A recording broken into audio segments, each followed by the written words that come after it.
Without further ado, I'd like to introduce Carol K. Baker, EDD. Dr. Carol K. Baker is Director of Curriculum for Science and Music for Community High School District 218 in Oakland, Illinois. Dr. Baker was a member of the writing team for the Next Generation Science Standards, NGSS, helping to develop the middle and high school physical science standards. She has worked with reviewers from the lead state review team and adoption team in Illinois. She works with state officials on plans for an Illinois NGSS adoption and implementation. Carol, let's get started. Thanks, Tim. Hi, everyone. I hope you're having a good Tuesday out there wherever you are in the great country of ours. Today, I hope to take you into the realm of seeing what NGSS should look like in the classroom. So if you have been reading the standards and have begun to think about them and wondering what it looks like to actually take the instructional shift leap, and you're wondering what it looks like in the classroom, that's what we're going to address today. So, just to cover a few things, our objectives for today's webinar is to learn about the role of a teacher in an NGSS aligned classroom, and also to learn about the role of students in an NGSS aligned classroom, and also how to transition your methods of instruction to align with NGSS. Let me tell you just a few things about myself. I've been in high school education for 26 years. I spent 18 years in the classroom as a high school physics teacher, and then I became a department chair for the science department in my high school district, which has 3 high schools. We have about 5,800 students, and we are in the suburban area of Chicago in Illinois. And I was part of the writing team for the Next Generation Science Standards. I was part of the physical science writing team, and I worked on the 6 through 12 physical science standards. This current school year, I am working with 38 wonderful, amazing teachers implementing NGSS in the classrooms in our schools. We have been rewriting curriculum for just about a year now and working on making those instructional shifts necessary to teach NGSS. And in addition to that, I've probably presented to almost 3,000 teachers from the state of Illinois in various workshops and private consulting and helping teachers transition to teaching the NGSS way. So now that you know a little bit about me, I would like to know a little bit about you. So we have a poll that we would like you to take. The first poll is to find out if you are a teacher, a principal, or other administrator or a trainer. So if you would just take a moment and answer the poll, that would be wonderful.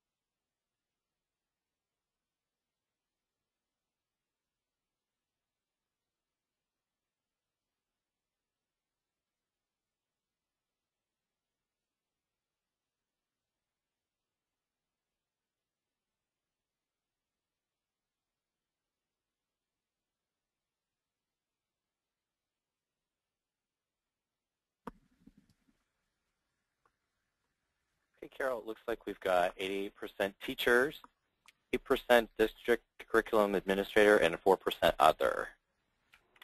Okay, great. Well, it's great to know that we have so many teachers in attendance today, and I'm also glad to see we've got some curriculum administrators as well. Welcome, everybody. I look forward to talking with you today, and I just want to reiterate that at any point, if you have a question, please enter it in on the question box, and Tim is going to keep track of those questions and pose them to me so that I can be as interactive as I possibly can with you.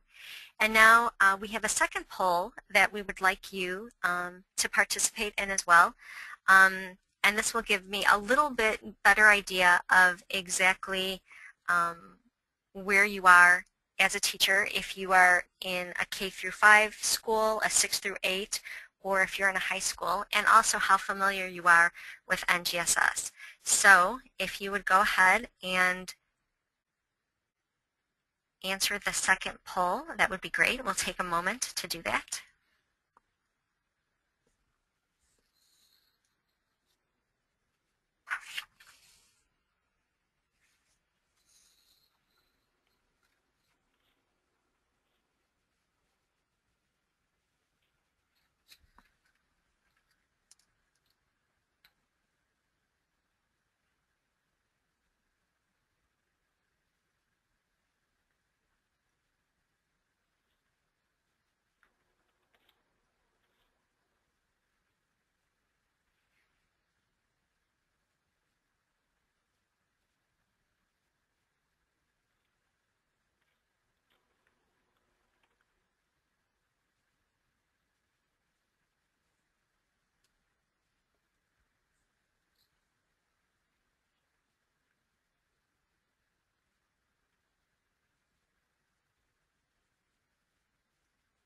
Okay, looks like we have 31% are 6 through 8, 55% are representative high school biology, 10% are high school chemistry, and 3% are high school physics.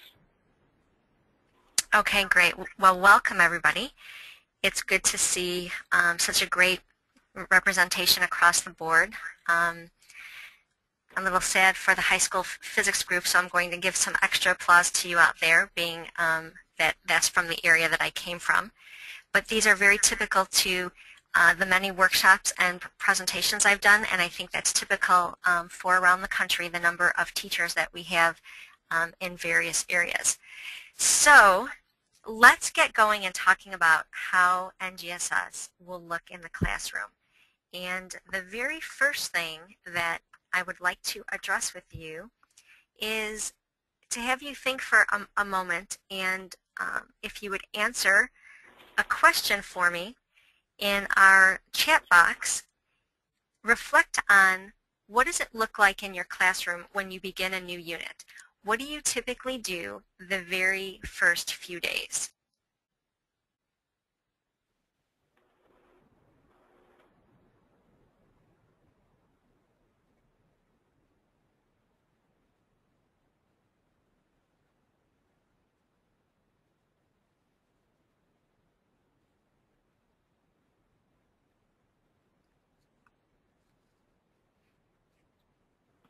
And Tim, when a few of the teachers have put some things in, if you could share those with all of us, that would be great.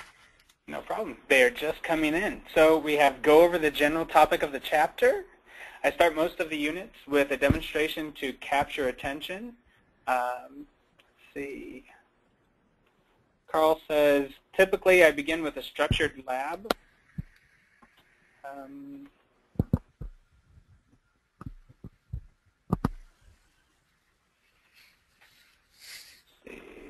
Becky says, I use most units with a demonstration to capture their attention. Sue says, introduce the topic with a demonstration, go over new vocabulary. Jeff says, try to begin a unit with a question to answer a problem, to solve an odd situation. Deborah says, use the textbook. Let's see here. Use the textbook labs and labs follow later. Elise says vocab and notes.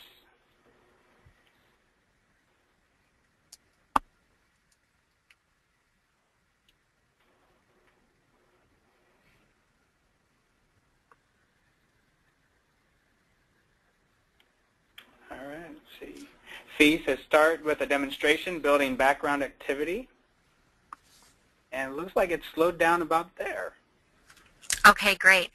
Well, the good news is that some of you are already doing some things that I would say sound like what an NGSS classroom would look like. So let's dig a little deeper and let me tell you what my teachers and I have learned over this past school year about what a good NGSS aligned classroom looks like. So if you were to walk into one of the classrooms in my school district where we've realigned our curriculum to meet NGSS, and it was one of the first few days of a unit, what would you expect to see? One of the things that you would see is a very student-centered classroom. And when I say a student-centered classroom, what I mean is a classroom in which the students are predominantly taking charge of the learning activity. And there's active doing of science in the classroom as opposed to the passive learning of science in the classroom. So students are actively doing science by participating in an activity, doing a lab. They may even be reading an article. They may be holding a discussion in class. So you're going to see students up and out of their seats very often. You're going to see them interacting with each other. You're going to see much more of what we would consider the action of science as opposed to sitting and learning about science in a passive way. One of the strengths of doing science this way is the collaboration and teamwork among the students. What we have learned through brain research about the way students learn is that learning is high when students have a chance to talk to each other. If you think back to a time when you began teaching and how difficult it may have been for the first few years because you had to not only learn the science by reading and reviewing it, you also had to be able to explain it to the students in your classroom. And whenever you have to explain something, it needs to go into a different place in your brain. A different conceptual understanding needs to be had in order to be able to explain it to somebody else. So the collaboration and the discussion and the teamwork among students is extremely important in the learning process. NGSS is written in such a way that we have provided the time and the science and engineering practices to push you into this process of having students collaborate and work together in the realm of learning science.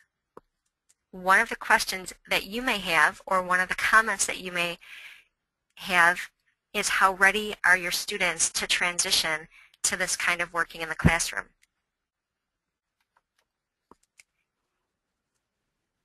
And then what's the role of the teacher?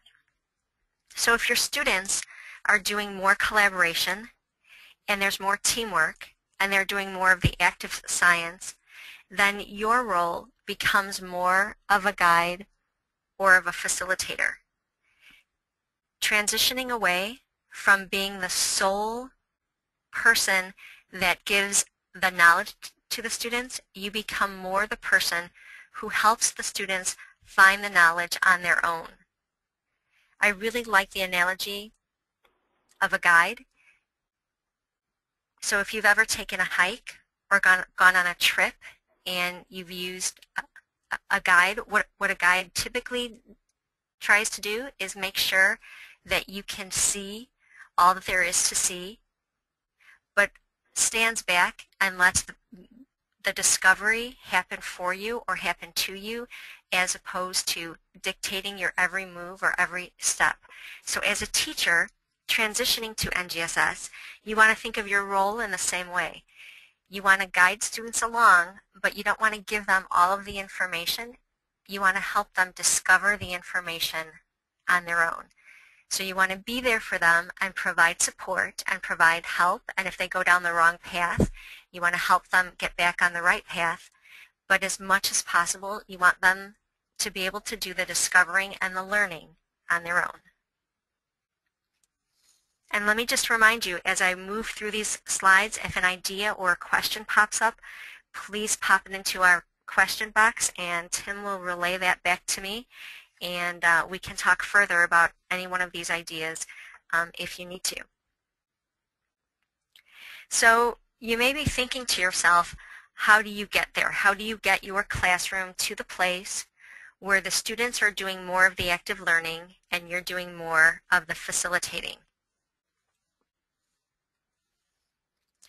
The first thing that I would recommend that you would need as a teacher is you need to have a solid understanding of the architecture of NGSS. So that means, do you understand the format of NGSS? Do you understand the 3 dimensions of NGSS, the cross-cutting concepts, the science engineering practices, and the core ideas? And do you understand how they're intertwined with each other? If you have a deep understanding of both the practices and the cross-cutting concepts, that should provide you the solid foundation for developing the activities that the students will be doing in the classroom.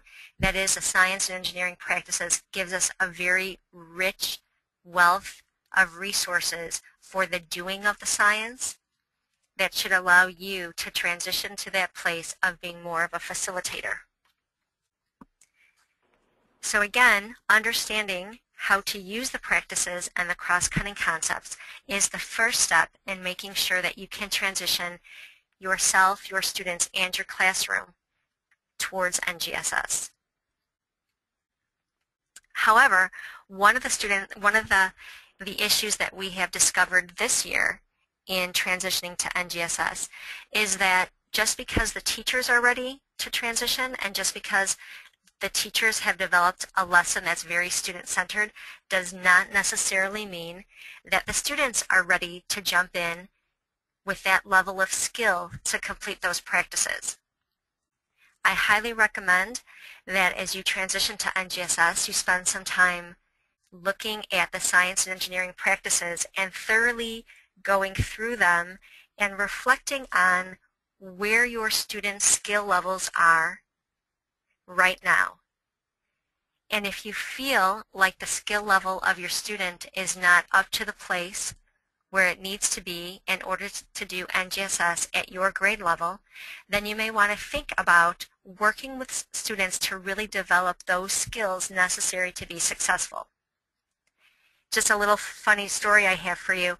I was observing a classroom about a month ago, and a couple of students walked in and asked the teacher what they were going to be doing today, and the teacher went into a 2-minute explanation of a really great activity that she had planned for the day, and a student looked at her and said, you know, can't we have a movie day?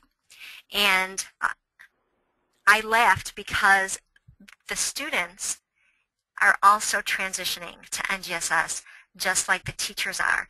And at the high school level, for students, this can be a very big transition if science at the high school level in your school is being taught as more of a lecture-based science.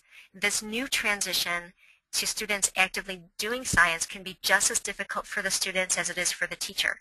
So if students have been accustomed to passively listening to teachers lecture and sitting and taking notes, then this transition to doing more of the active science can be difficult for them as well, and sometimes even tiring for them as well.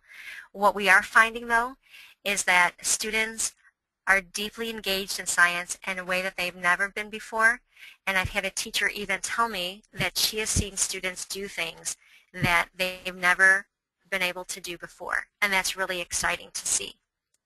So when you allow students to do the practices of science, their interest level and their engagement goes through the roof, but you have to prepare them for being able to do this. One of the things that you may want to think about doing right now, even before you make a complete transition to NGSS, is incorporate the practices in the lessons and activities that you're designing to meet the performance expectations. That is, each performance expectation has one science and engineering practice that is associated with it, but that's not the only one that we would want you to do in terms of covering that performance expectation. So what I would encourage you to do is to do as many of the practices as you possibly can as you strive to meet a particular performance expectation. The more students get to work with the practice, and the more experience they have with the practice, the more expert they will become in your classroom as they go through the completion and the working towards meeting the standards of NGSS. Another thing that you will need to do is you will need to bundle a few of the performance expectations together to form units. And you will find that when you do this, some of the performance expectations are going to lead you to activities that will overlap each other. If you're at the high school level, you may want to think about bundling maybe 3 or 4 performance expectations to create a unit. If you are in the 6 through 8 level, you may want to think about bundling 2 performance expectations to create a unit. And if you're at the K through 5 level, you may want to think about only doing 1 and maybe 2 performance expectations in a unit. But sometimes at the very early grades, just 1 performance expectation may in itself be enough to be the meat for 1 unit.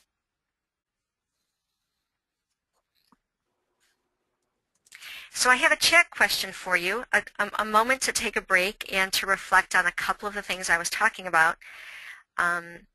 If your curriculum and instruction were aligned with NGSS, how do you think now you might start a new unit, knowing that we are moving towards a more student-centered classroom?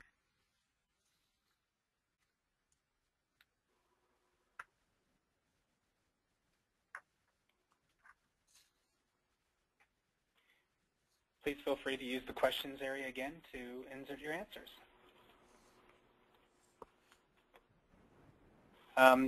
We have some coming in that said they would start it. Varsha said that they would start it with a lab. Becky says a discovery lab. Mick says maybe design a lab that has to do with the new unit. Deborah says begin with student observations. Sandra says start out with some activity or question. Karina says with a demonstration and assessing prior knowledge.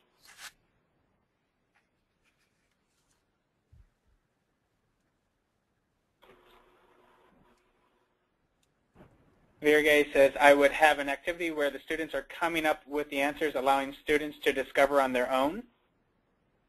Samantha says discovery, exploratory lab, or topic-related question for discussion. Jeff says I would still begin a unit with a question to answer, a problem to solve, an odd situation. Have students explore this.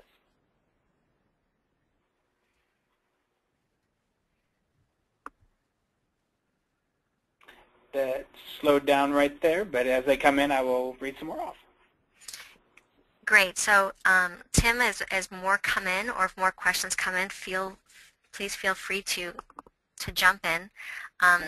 I'm going to move on, and what I was very happy to hear is that all of you had responded with this idea of doing something very active for students, and that is probably the most important takeaway from our conversation today, is that you really want to approach teaching NGSS with making sure that students are receiving the bulk of their knowledge through a discovery, through reading on their own, as opposed to it all needing to come from you. So let me move on, and let's talk a little bit more deeply about that. So we would want you... Sorry, I was just saying we had just had one just come in. Faye says she would start with an exploration activity to connect previous knowledge to the new unit. Perfect. Perfect. And that's exactly what we want you to do, is to start a unit with some sort of activity that engages students in the content. I can tell you that from my own experience, I mentioned earlier that I taught physics for 18 years, and by the time I finished my time in the classroom, my delivery of the instruction for a unit began to follow a regular pattern, and it looked something like this. The first 3 or 4 days of a unit, I would lecture, and I would tell lots of great stories, and the students would take lots of good notes. And then after a few days of lecture, we would do a few days of problem solving, and then after a few days of problem solving, then we would get to a lab or a hands-on activity. And kind of the old way of doing science was really about making sure that the students had all the knowledge that they needed before we let them do the activity. And that's a very old school way, but that's how many of us, I'm sure many of you were taught that way yourself, very heavy lecture based. And then when all the knowledge was given out, then we would allow students to do the activity or the labs once we were sure that they had the knowledge that they needed in order to be able to complete a lab or an activity. So what I'm telling you now is that that's exactly what we know is not the best way for students to learn, and especially students of today's society. Students of today are active learners, and they're used to having hands-on technology, having hands-on materials to use, and we need to mirror that kind of learning in our classroom. So what I would say is what we would not want you to start with is activities like reading the chapter or writing the definitions or giving a lecture. That is, move away from being the person who gives the knowledge to the students and move away from giving them a very bland introduction to the ideas, and instead think about doing an inquiry-based lab, maybe an article that relates to the content, a class discussion, or a video clip. All of these are ways to engage the students in the idea of the content or the idea that you're going to be covering in a very active way. The inquiry-based lab will allow them to be up and out of their seats and actually doing the science. However, we all know that there are some topics in science that may not lend themselves very easily to that kind of a lab, or you may not have the materials that you need to be able to do an inquiry-based lab. So using an article that relates to the content is another really great idea. And let me give you an example. One of the units in physical science involves momentum. And part of the performance expectation involves understanding what happens when there's a collision and the conservation of momentum that's involved in a collision. Articles that relate to the content that would really help students become engaged in the idea of momentum and collisions could be articles that involve the changes in car designs over the years. And if you reflect for a moment, think of the way cars were made in the 1950s compared to the way that they are made today in terms of their collapsible bumpers and the airbags. Another great article to share with students could be an article on football helmets and how football helmets have changed over the years to provide more cushioning for students. So even though they're not articles that are on momentum, they are articles on the idea of momentum and collisions that will be related to the content. So what you want to do is find articles that are related to the content but are not necessarily something that's taken out of a dictionary or an encyclopedia. That is, you don't want it to be an explanation of just what the content is, but you want it to be something that will engage them and is related to their real life experience. A discussion in class is also another really great way to engage the students and find out what they know about a particular topic already. Just putting up a topic on the board, asking students to talk to each other for a few minutes and then share out can be a great way to construct their prior knowledge and put it down on paper or on a board so that they can already begin to build upon a foundation that they already have. A video clip is also a really great way to engage them in the beginning, a video clip related to the content, or even finding a demonstration is a great idea as well. And what I have seen some teachers do is sometimes to play the video clip without sound and ask students to talk about what's happening in the video clip before they listen to somebody else explain it. So just another great idea of how you can start a new unit. We just had a question come in. Karina says, will I be able to access any of the information shared here today at a later time? Thank you. Yes, you will be able to access this at a later time. Doug, could you respond to that a little? Yes, we are recording the webinar, and there will be a link to the recording in the follow-up email everybody receives a few days after the session, so you will get a chance to review that. Thank you, Doug. So one of the things I would like to talk to you about is if you are approaching science from this very student-centered environment where the students are doing more active learning and doing in the classroom, it's going to take a longer time to cover the content. NGSS is designed to be exactly like that. We have cut back on the content so that teachers have more time to go deeply into the content that is there so that students can engage in these science and engineering practices. The idea here is that students are going to be doing science, not just learning about it. Keep in mind that that's also going to mean that you're going to need some additional materials as well. This is a really good time to reflect on your available lab materials and the resources that you have available to you and really make some significant plans for how you're going to address this need next year. I was happy to see in the beginning poll that we do have a few administrators out there, and I would encourage all of you to talk to your administrators about your needs for materials in science. If we want students to be doing more, they're going to need materials in order to accomplish that. Because this transitioning to NGSS is a difference between watching a sporting event and playing the sport. So for a very long time, we have taught science as if we were the spectators watching a sport on TV. And what we're asking teachers to do in this transition to NGSS is to put students in a place where they're actually playing the sport, that is, they're actually doing the science, not watching somebody else do the science or learning about someone else do the science. So keep in mind that science is not meant to be a spectator sport.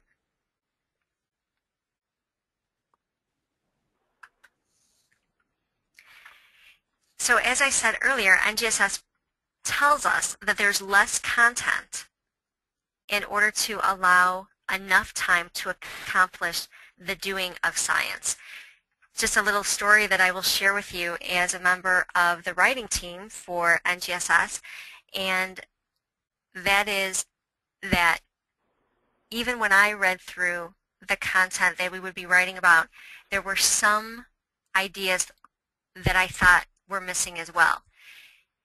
So if you've read through NGSS and you have found that maybe there's a particular topic that you like to teach and you no longer see it there, let me assure you that just about everybody around the country who reads NGSS may feel like there's something missing there, that something that you've loved to teach before is no longer part of these new science standards. And let me just say one more time, that was done very deliberately so that students have a chance to go deeper into it. But a story that I will share with you as a writer is that about midway through the project, I was sitting one of the weekends that we were working, and I was reflecting on how the rhythm of my school year would go if I were teaching NGSS. And I was sort of playing through in my mind the topics that I covered month by month as a teacher. And one of the topics that was always a favorite of mine to teach was projectile motion. And I began to look at the standards that we were creating, and I realized that projectile motion wasn't a part of it. And I talked at length to one of the other writers and talked about how I had all these great lessons and all these great ideas and labs that I love to do, and what would I do with all those things. So if you are also feeling a little bit of anxiety about there being something that you love to do that's no longer a part of it, I just want to share with you that you're not alone in that feeling, but keep in mind that NGSS is a set of science standards that's written for all students. And what that means is that your students in your classroom, you may be able to get through the standards in less than a year's time. So the standards that are prescribed for your grade level or your subject might not actually take you a full year. And if they don't take you a full year, then we would encourage you, we writers would encourage you to go back and pull in those topics that you feel may have been left out, or those things that you love to teach. Again, the idea here is that we wrote a set of standards that we believe every child in the country could cover. So the students that you have in your classroom may be able to cover some of them quicker than students in other places around the country. And that's why you may find that you have some time to pull back some of those things. We have a quick question come in from Christy. She says, what do we do about the conversation that we need some content to get students ready for AP courses? That's an excellent question. So NGSS has been aligned or looked at by both the College Board and some AP teachers. And I'm not sure if the document is posted on the NGSS website just yet, but I believe it will be soon. And it is a document that helps AP teachers see what topics in NGSS are also covered in an AP course. And just from experience, let me tell you how we're sort of addressing this idea in my own school district. Typically, in biology, chemistry, and physics in my school district, students would take honors biology, honors chemistry, or honors physics before taking the AP version. So what we've done in transitioning our curriculum is we've taken the regular level of curriculum, and that's become our foundation for NGSS. So regular biology, regular chemistry, regular physics are our foundation core NGSS courses. The honors levels of those courses encompass all of NGSS, and because those students operate at a higher level, we find that we have some extra time, and in that extra time during the school year, we begin to cover some topics that will provide a better transition or a good foundation for AP. And then that way, when students go to their AP course, they have the foundation that they need. So I guess that's probably a longer answer than you were looking for, but I guess what I'm trying to say is that for honors level versions of our courses, we have been able to cover all of NGSS and some more complicated topics that are necessary for being successful in an AP course. So I hope that answers the question.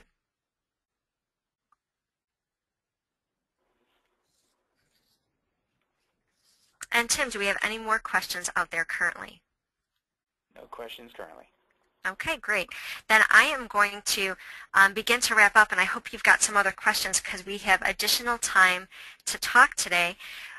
We have talked about the role of a teacher in an NGSS-aligned classroom. We talked a little bit about the role of students in an NGSS-aligned classroom, and then we talked a little bit about how to transition your methods of instruction to align with NGSS. And at this point, we would like to open it up so that any of you who've got questions or ideas that you would like to share about transitioning to NGSS, that you would have an opportunity to do so. So Tim, I'm going to turn it over to you to let me know what questions or comments come in. All right, we have some coming in. Varsha says, I want to know, will the textbook not play much of a role in NGSS? Well, that's a very good question. And right now, I think it's not necessarily very easy to answer that because so many companies are still working on creating materials for NGSS. However, I can tell you that I do think that the resources that are needed in order to teach NGSS are going to encompass more than just a textbook. I know companies like McGraw-Hill are looking at creating some deeper online platforms where the resources can be more interactive, and I think that's exactly what we need in order to be successful with NGSS. I do think that there is a role for a textbook, but more as a reference as opposed to necessarily being the tool that you would use every day. But I do think that there is still a role for having that concrete information, and whether that's provided in a concrete book that kids carry around or just a dedicated website that the students know they can go to find concrete information to answer their questions. I think you have to think of transitioning to NGSS in a way that we need to make sure that we have resources and places where we can point students to get the information that they need, as opposed to trying to lead them through all of it in a manner of lecturing or having them read chapters. What we want to be able to do is engage them in such a way that they will want to go out, or that they need to go out on their own and search for an answer, or they may need to go read a few pages of a chapter in order to answer a question or to get enough information to create or to do the next activity in your classroom. Okay. Karina asks, as a third-year teacher, what are some ways for me to incorporate various vocabulary strategies as I am implementing the new NGSS standards? So vocabulary is an interesting topic to cover when it comes to understanding NGSS. And I don't know if you've ever encountered doing kind of a reverse vocabulary strategy, but let me explain it a little bit to you, and I would encourage you to try doing this in your classroom. Instead of giving students the word and the definition to memorize early on, try and let the students come up with the explanation for phenomena or the explanation for what they're seeing as they complete an activity. And when they struggle to put the words together to describe what they're seeing, that would be a good time to give them the word. So sort of let them come up with the definition first, and then give them the word second, so that the word will make more sense to them, as opposed to giving them the definition first and asking them to memorize it. So for example, I wrote a lab that involved the students using light to understand refraction, and I kept words like refraction and reflection out of the lab until the very end, and used phrases like when the light strikes the object and goes through, it bends, or when the light strikes the object, it bounces off of the object. So instead of using the word like reflect and refract early on, use words that they can understand, and then when they're ready and the understanding is there, then you can provide them with the word that defines what they're seeing. So I hope that helps a little bit. Jeff asks, what has been the biggest struggle for teachers in your district as they transition to NGSS? And the second part of the question, what have they been most excited by? So the first part, what have they struggled with, and what have they been excited by? I think one of the hardest things that they have gone through is what to do on the first day of a new unit. And one of the practices is asking questions and defining problems. And as teachers, especially at the high school level, they've been accustomed to being the ones that ask questions all the time. And providing a scenario where the students could observe something and come up with their own questions is not always an easy thing to do, especially with teenagers. And I think that's been one of the hardest things that we've gone through. I think what's been exciting and difficult at the same time for them is the realization that some of the practices that they were doing in the classroom before NGSS were not so good. So for example, over the last 10 years or so, I would say I have a lot of amazing teachers who created really amazing PowerPoint lectures. And As early as 2 years ago, if I walked up and down one of the hallways in one of the schools and looked in on the science classrooms, it would not be unusual for me to see teachers lecturing using these amazingly wonderful, full-color developed PowerPoints, and students sitting there quietly taking notes and just paying attention. And that was very typical to see. And as we began transitioning away and teachers found that these really great PowerPoints didn't have the same value as they did 5 years ago, that was difficult for them. But what even became more difficult but more exciting at the same time was the realization that that wasn't necessarily the best way to teach. What a lot of the teachers do now is they use those same PowerPoints as a review at the end of a unit. And it's really exciting to watch kids so differently participate and pay attention to these PowerPoints. So things that were often used the very first few days of a lecture are now being used as a review, and students are shooting their hands in the air and kind of almost talking through the lecture on their own because it becomes a review of what they've learned doing these other activities. So that's been sort of the bright spot, and also the hard part for teachers, because there's this realization that what they're doing now in the classroom is so much of an improvement compared to how they feel that they taught a few years ago.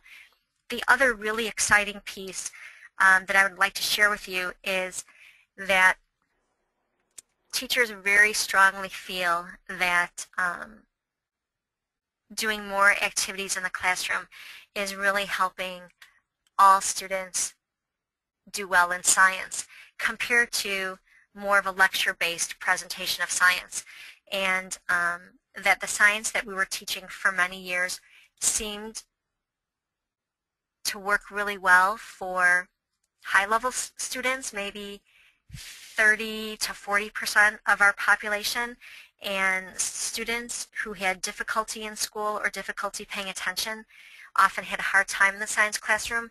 And now that we're doing more activities, we are seeing more student success across the board at all levels of student ability and also of socioeconomic levels as well.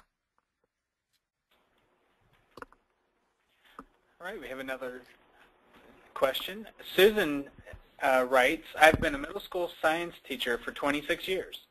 I am so sad to see the omission of anatomy and physiology in NGSS. The anatomy lessons are when I see such high degree of student interest. Am I hearing you say that if we have time doing the NGSS, that we can bring that back into our curriculum? Yes, Susan, that's exactly what I'm saying. So keep in mind that when we wrote NGSS, we followed the conceptual framework, which was written prior to our writing of the standards. So the content had already been chosen for us, and we were charged with the task of taking that content and putting it down in such a way that it would guide curriculum and instruction in schools. And there was this feeling that that the core necessary concepts of science had been identified, and the concepts that are in NGSS are ones that carry us through time, carry us from kindergarten all the way through 12th grade. And certainly there are going to be those additional topics that you may have covered in the past in your classroom that you feel are not only relevant but very interesting to your students, and you may be very passionate about those. And we do certainly intend that you put those back in as you can after you've covered NGSS, keeping in mind that depending on what state you come from and what your state determines in terms of if there will be some sort of large-scale assessment to measure student success in NGSS, you just want to be mindful of that as you put back these other things in your curriculum. But our intent was never to limit the science that's being taught, but just to make it more focused and to make sure that we are laying out a foundation for all students around the entire country so that all students have the opportunity to learn the very basic concepts of science in a very deep way. Deborah asks, how will assessment differ from the typical testing situation now that students will be actively doing science? And the second part of the question is, will practicums be expected or suggested? That's a really good question, and everybody always wants to know what the assessment is going to look like. Let me first point you in the direction of a resource on the National Academies of Science website, and it is an NGSS Science Assessment Framework. It was just released in January, and it's about a 200-page paper that talks about the kinds of science assessments that will be needed in order to measure student success in NGSS. And I'll give you the Cliff Note abbreviated version. The vision of new science assessments does not look an awful lot like a paper and pencil multiple choice test. It looks more like students actively turning in a product in the science classroom, or if we're talking about a large-scale assessment, it could very well be simulation type of questioning. If you have ever looked at the new online computer simulations being used by NAEP, that's N-A-E-P, that's a good example of a simulation type question where a student actually works through a problem or a scenario, and as they are working through the problem or scenario, they are making choices, and every choice leads to a change of the scenario or some additional information. So that's the kind of thing that we think the assessment will look like in the future. In your classroom, certainly the kinds of things that you may have thought of as just projects in the past, you might want to start thinking about them as being assessments. So for example, if you are assessing the practice of modeling and you're asking students to draw something or to create a three-dimensional model of something, certainly that can be something that you can assess or use as an assessment as opposed to just calling it a project or calling it a homework assignment or an activity. Students conducting a laboratory investigation, a lab investigation, the write-up for that investigation could also be considered an assessment. So again, things that you may have traditionally thought to just put in to the category of being a homework assignment or an activity or a project, you can now think of those as being part of your assessments in your classroom as well. Sandra asks, are there resources out there that help guide us through forming units from the performance expectations? On the Next Generation Science website, there is an appendix called Appendix K, and it's called the Model Course Mapping for Middle School and High School, and there are some recommendations within that document of how to group performance expectations together to form units. Okay. B asks, where can we access the NGSS? How many states now are on transition into NGSS? So you can access the NGSS on the website nextgenscience.org. And from that website, you can view the new standards as a PDF or in a live electronic format, so either way. And I'm sorry, what was the second part of that question, Tim? The second part is how many states are there? How many states now are on transition into NGSS? So NGSS was released just a little over a year ago, and as of today, there are 12 states plus Washington, D.C. that have formally adopted NGSS. I believe There's another state out there that is in the point of almost adopting NGSS in a transitionary point.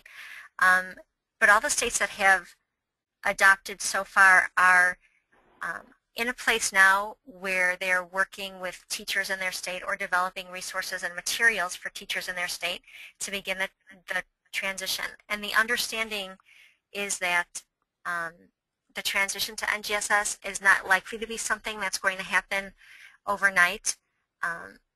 You likely can't walk into your classroom tomorrow and say, now I'm all NGSS and I'm going to teach the NGSS way. It's going to take time to redevelop curriculum. It's going to take time to change your instructional practices, and it's also going to take time to get students to a point where they are ready to perform science in an NGSS way. And we realize that all of that is going to take time. I've told my teachers to expect that it will likely take 3 years before we are fully aligned to NGSS, and we have just finished our first year. Okay. Elise asks, what are some methods of assessment for gauging if students are learning the performance expectations? So when you're looking at a way to assess the performance expectation, what you want to do is read the first few words of the performance expectation and note what the practice is. So if the practice says that students will plan and conduct a lab investigation, then your measure of that would be, can they plan and can they conduct a lab investigation around that topic? If the practice in the first few words of the performance expectation says that students will use evidence to form an argument, then your assessment of that performance expectation should involve them using evidence from an article or from some other resource to come up with an argument. That is, you want your assessment to directly match the practices in the performance expectations. Currently, we have one more question. Faye asks, how is NGSS integrated into the Common Core state standards? So if you go to every single page of the Next Generation Science Standards, you will find that the standards are 100% aligned to the Common Core. So if you are a teacher who is looking to integrate both math and English language arts more deeply into your science content, you can find those connections there. I think they're especially important for K through 5 teachers because typically K through 5 teachers have to teach all subjects anyway, and to know that you can be teaching science but incorporating the Common Core as well, I think is extremely important. You should look to both your math teachers and your ELA teachers to help you in the transition to NGSS with some of the practices that they're already using in their own classrooms. So there are practices that are very heavily aligned with math, and that would be using computational thinking and using math, and also looking at tables and charts and graphs. So there's going to be your math ties. And then your English ties are going to involve using evidence, communicating information, and engaging in arguments. So those are going to be your English ties as well.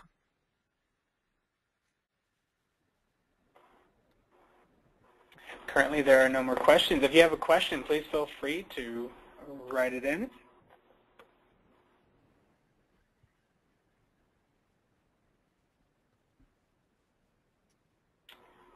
Okay. Any last words, Carol?